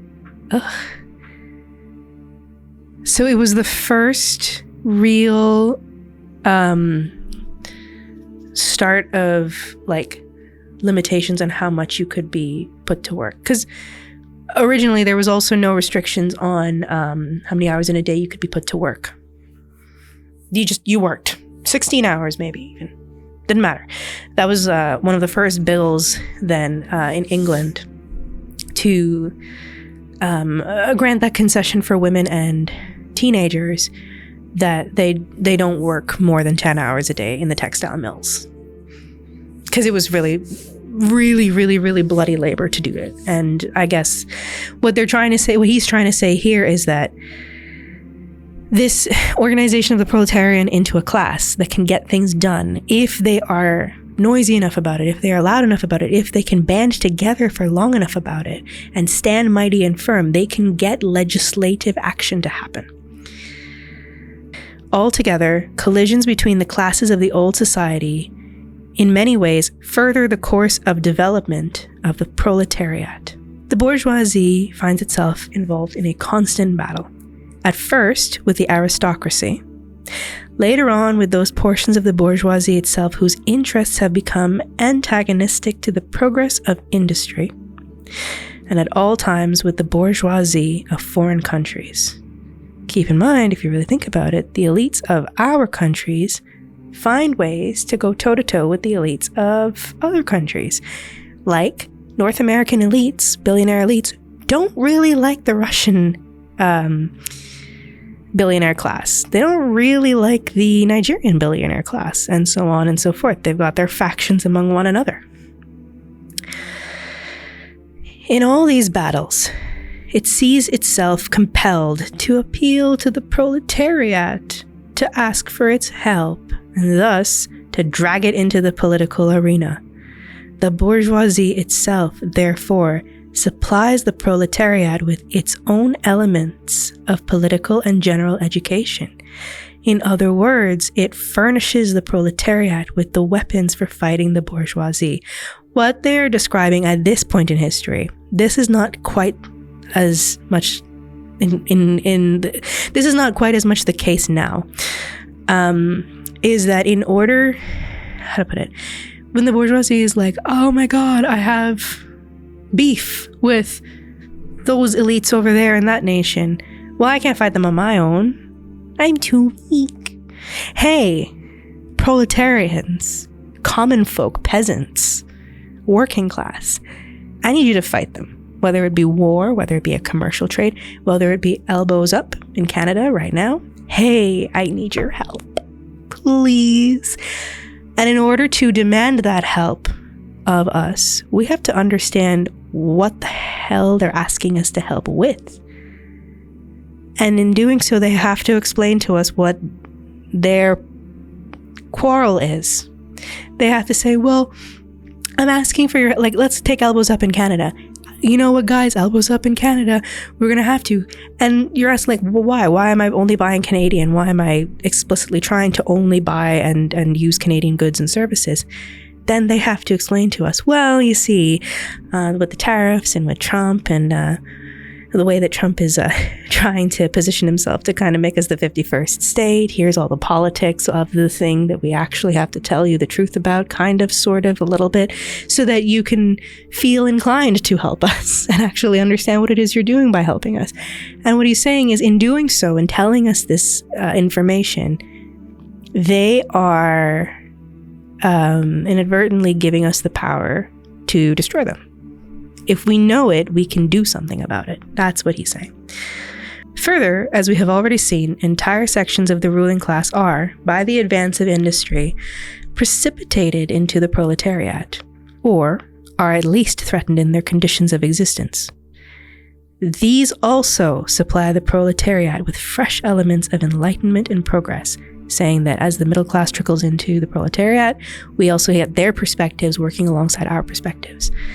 Finally, in times when the class struggle nears the decisive hour, the process of dissolution going on within the ruling class, in fact, within the whole range of society, assumes such a violent, glaring character that a small section of the ruling class cuts itself adrift and joins the revolutionary class, the class that holds the future in its hands. Just as, therefore, at an earlier period, a section of the nobility went over to the bourgeoisie, so now a portion of the bourgeoisie goes over into the proletariat, and in particular, a portion of the bourgeois ideologists who have raised themselves to the level of comprehending theoretically the historical movement as a whole. He's describing something really cool. We have seen, on very rare occasion, people who are part of the elite class understanding what power it is they hold completely, even though they haven't lived as a proletarian, haven't lived as a working class person, they understand the power that they hold, and they choose to go into the proletariat and say, no, I'm standing arm in arm with you. I understand what's going on. And so if you read this manuscript, you see we are real close to the teetering edge, because that's the last step that he described there. Of all the classes that stand face to face with the bourgeoisie today, the proletariat alone is a really revolutionary class. The other classes decay and finally disappear in the face of modern industry. The proletariat is its special and essential product. The lower middle class, the small manufacturer, the shopkeeper, the artisan, the peasant, all of these fight against the bourgeoisie to save from extinction their existence as fractions of the middle class. They are therefore not revolutionary but conservative, nay, more, they are reactionary, for they try to roll back the wheel of history. If by chance they are revolutionary, they are so only in view of their impending transfer into the proletariat. They thus defend not their present, but their future interests. They desert their own standpoint to place themselves at that of the proletariat. He's saying those in the middle class who don't want to let go of their position in the middle class may very well then be forced to join hands as well with the lower working class, because they don't want to go forward into the future necessarily into a society that strips of class altogether, but they definitely don't want to be plummeted into the proletariat. They'd rather join it with their wealth in hand, because if at least they prevent some sort of change, that's why he said conservative. They want to keep what they have. We observe them, those middle class people who are like, protest is important. Violence isn't the answer. Like, those are the people who are conservative in this help, where they're like, I really want to hold on to the position of comfort I have, but you do you, boo. I'm here for you. That's that person. But he's also saying that even they are useful. Sure, they're awful in that regard, but they are useful. Okay. The dangerous class. The social scum, that passively rotting mass thrown off by the lowest layers of old society, may here and there be swept into the movement by a proletarian revolution. He's talking about the old nobles. We don't have those anymore, but he is talking about the old nobles. Its conditions of life, however, prepare it far more for the part of a bribed tool of reactionary intrigue. He's saying that they could also fall off and join into the proletariat movement. But because of how they live their lives and what they're used to, they are not really going to be an actual proletarian. They're more going to play the role of a bribed tool of reactionary intrigue. Meaning, basically, they're interested in this change and this reactionism. And they've kind of been bribed by the, shiny revolution. He's saying that even those people are useful too. In the conditions of the proletariat, those of old society at large are already virtually swamped. The proletarian is without property. His relation to his wife and children has no longer anything in common with the bourgeois family relations. Modern industrial labor, modern subjection to capital, the same in England as in France, in America as in Germany, has stripped him of every trace of national character. Law, morality, religion are to him so many bourgeois prejudices, behind which lurk in ambush just as many bourgeois interests. All the preceding classes that got the upper hand sought to fortify their already acquired status by subjecting society at large to the conditions of appropriation, meaning taking something. The proletarians cannot become masters of the productive forces of society except by abolishing their own previous mode of appropriation, and thereby also every other previous mode of appropriation. I'll read that again, but I'll retranslate it. The proletarians cannot become masters of their productive forces of society except by... They can't become masters of the production of society, the ones controlling it, except by getting rid of the previous mode that their labor was appropriated, that their labor was taken and used, their own exploitation, their own taken and used for gain. And in doing so, they also abolish every other previous mode of that kind of appropriation, of taking something for gain. They have nothing of their own to secure and to fortify. Their mission is to destroy all previous securities for and insurances of individual property. Hippity hoppity, abolish private property. That's what he's saying. He's got a very good point with this. All previous historical movements were movements of minorities or in the interest of minorities. The proletarian movement is the self-conscious, independent movement of the immense majority, in the interest of the immense majority. The proletariat, the lowest stratum of our present society, cannot stir, cannot raise itself up without the whole superincumbent strata of official society being sprung into the air. He's saying unless you take the entire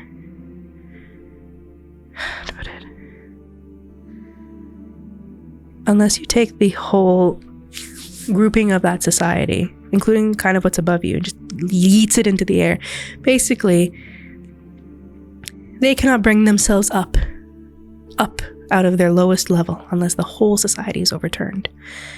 Though not in substance, yet in form, the struggle of the proletariat with the bourgeoisie is, at first, a national struggle. The proletariat of each country must, of course, first of all, settle matters with its own bourgeoisie. I'm coming to the end. I promise there are literally only 2 semi-longish paragraphs left, and then I will free you for this episode, I promise. I'm going to pull up something really, really, really on point that is recent. I took a picture of it so that I could remember the man's name. One moment. It's very recent. I found it.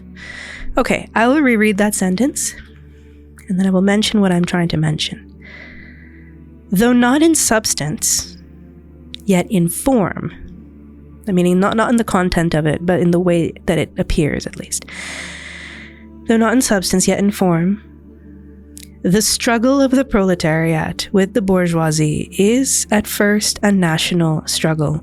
The proletariat of each country must, of course, first of all, settle matters with its own bourgeoisie. I hope I don't butcher this name, but Seun Kuti, a Nigerian musician, singer, and he's the youngest son of Afrobeat pioneer Fela Kuti. I'm reading this off of an Instagram post. I didn't capture his words exactly. I just kind of captured the screenshot of the post so that I could refer to it later. I'm going to paraphrase him. There is no free Palestine. There is no free Congo. There is no free Sudan. There's no free anything until you have freed Europe, until you have freed America, until you have freed Canada, until you have freed England, until you have freed Russia, until you have freed China. And he is spot on right. And he's saying that this year. This man said it in 1848. It's the same message. Look, as much as I want Palestine to be free, as much as I want the genocides to stop, and I want the West to just leave these people alone entirely, we have to contend with the fact that just yelling at our governments and put pressure on the governments is a freaking band-aid solution in comparison to what actually needs to be done. There is no free Palestine until Canada is free. There is no free until Turtle Island is free. There is no free Sudan until Europe has been freed, until Britain has been freed. And what does that mean? It means, as it was written here in this manifesto, the proletariat of each country must, of course, first of all, settle matters with its own bourgeoisie, or nothing actually happens. Because we're not going to, I hate to say it, we're not going to end up freeing Palestine. Not with look at what that image of destruction that came out on that helicopter. We had a year, almost 2 years. It's happened. What has happened has happened. And you want to know something really, really tormenting, really, really effed up? It's going to happen again and again and again and again until we have dealt with our elite class in our country. Because as I dreamt a couple nights ago, once they've removed one population and done what they wanted, they'll sanitize and start again with another population. I dreamt a room with Gaza in it, and bombs, and I was among them. And then I was escorted out of the room. They emptied the room of all the people. They sanitized it, literally disinfected it and cleaned it of the blood and the ash and the soot and everything. And then said they were going to put some more people in there, a new set, and do the same thing again. And that is exactly the point. The point is the cruelty. The point is, if we don't stop this in our home country, if we don't uproot this crap in our own, I'm trying not to swear so that people can listen to this. If we don't uproot this crap in our own country, it's a timer ticking down until there's just going to be another victim. They will pick another arbitrary victim that works for whatever the elite class chasing of capital across the world needs. They will pick another victim. They will make us all wring our hands over them. They'll sanitize and start again until we stop this. Until we stop this in our own countries. So as Sayan put it, there is no free Palestine until you've freed Britain. There is no free Congo until you have freed Canada. There is no free Sudan until you have freed America, and so on and so on and so on. Okay, last stretch, guys. In depicting the most general phases of the development of the proletariat, we traced the more or less veiled civil war raging within existing society up to the point where that war breaks out into open revolution and where the violent overthrow of the bourgeoisie lays the foundation for the sway of the proletariat. Hitherto, every form of society has been based, as we have already seen, on the antagonism of oppressing and oppressed classes. But in order to oppress a class, certain conditions must be assured to it, under which it can at least continue its slavish existence. The serf, in the period of serfdom, raised himself to membership in the commune, just as the petty bourgeois, under the yoke of feudal absolutism, managed to develop into a bourgeois. The modern laborer, on the contrary, instead of rising within the progress of industry, sinks deeper and deeper below the conditions of existence of his own class. He becomes a pauper, and pauperism develops more rapidly than population and wealth. And here it becomes evident that the bourgeoisie is unfit any longer to be the ruling class in society, and to impose its conditions of existence upon society as an overriding law. It is unfit to rule because it is incompetent to assure an existence to its slave within his slavery, because it cannot help letting him sink into such a state that it has to feed him instead of being fed by him. Society can no longer live under this bourgeoisie. In other words, its existence is no longer compatible with society. The essential condition for the existence and for the sway of the bourgeois class is the formation and augmentation of capital.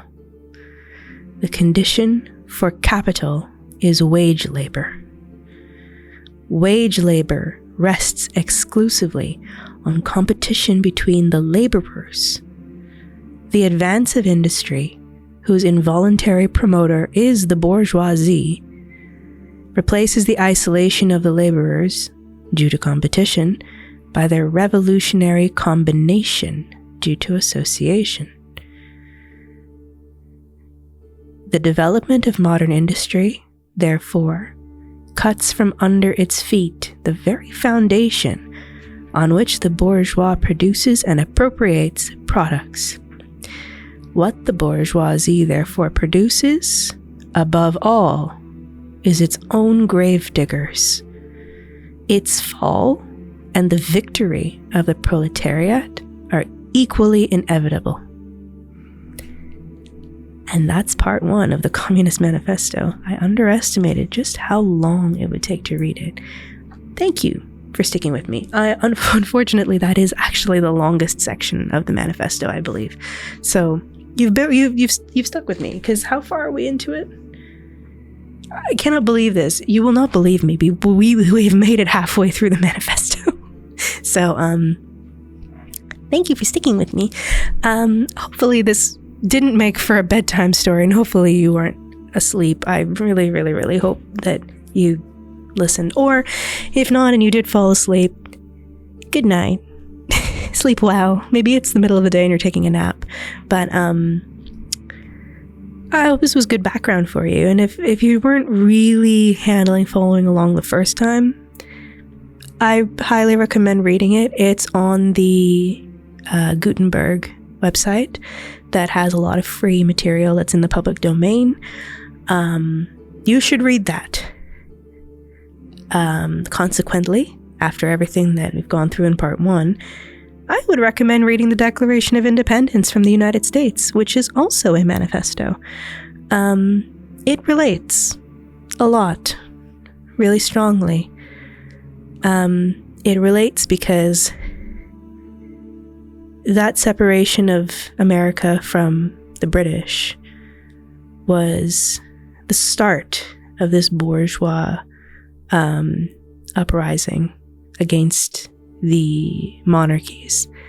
What he was describing here, what Marx and Engels was describing here, is that, but now accelerated and exponentiated. So, that's all for this episode. I apologize for the length and tedium of this episode. Thank you so much for listening. If you would like to support the podcast and you have made it this far, please consider donating to ko-fi.com/retrospect station. That is ko-fi.com/retrospect station. Send me $5, please. Something. Or if not, share this episode around. This one particularly, and the one from the last episode of season 1, the Ontario Science Centre one, and potentially maybe the election one too. Just the ones that involve social movement, I think are really important. Try and share this one around if you can. It's like a nice audiobook reading of part 1 of the Communist Manifesto. It's good. With editorials by me. If you want to follow the podcast online on Instagram and TikTok, the current means of production, you can follow at Retrospect Station. And if you want to follow me on Instagram and TikTok, the current means of production, you can find me at AstroAlex34. Finally, the end of part 1. Toodles. Special thanks to the Mississauga Library Makerspace of Hazel McCallion Library. Without their resources, this show would not be possible.